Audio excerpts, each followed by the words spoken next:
think a lot of people have the tendency to think of technology as neutral.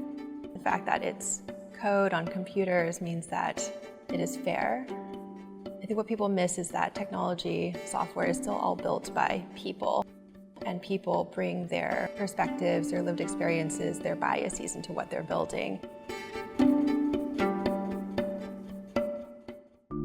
I'm Tracy Chou, a software engineer, diversity and inclusion activist, and the founder and CEO of Block Party, which is building consumer tools for online safety and anti-harassment. If you think about the openness of platforms like Twitter, Instagram, where you can comment on almost anybody's post, reply to them, try to message them.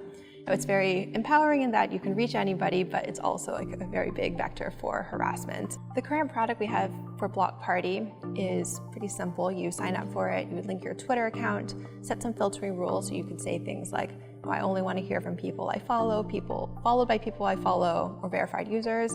And what Block Party will do is run in the background, so constantly filtering and checking for the mentions and replies, so you can use Twitter as normal. A lot of what has inspired my work on Block Party comes from personal lived experiences.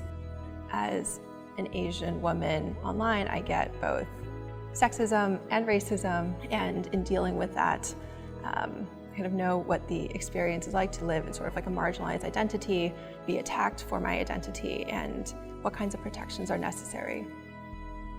A lot of the objections to dealing with hate speech and harassment online have centered around this idea of free speech, that we can't curtail anybody's freedom of expression. I think that's the wrong way to look at it.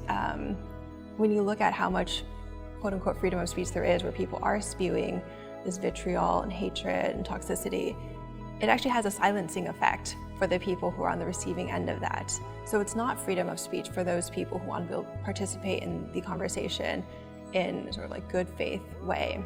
Another way to look at that freedom of speech question is, sure, we'll let people have that freedom of speech so that they can say what they want, but other people also have the freedom to not hear them.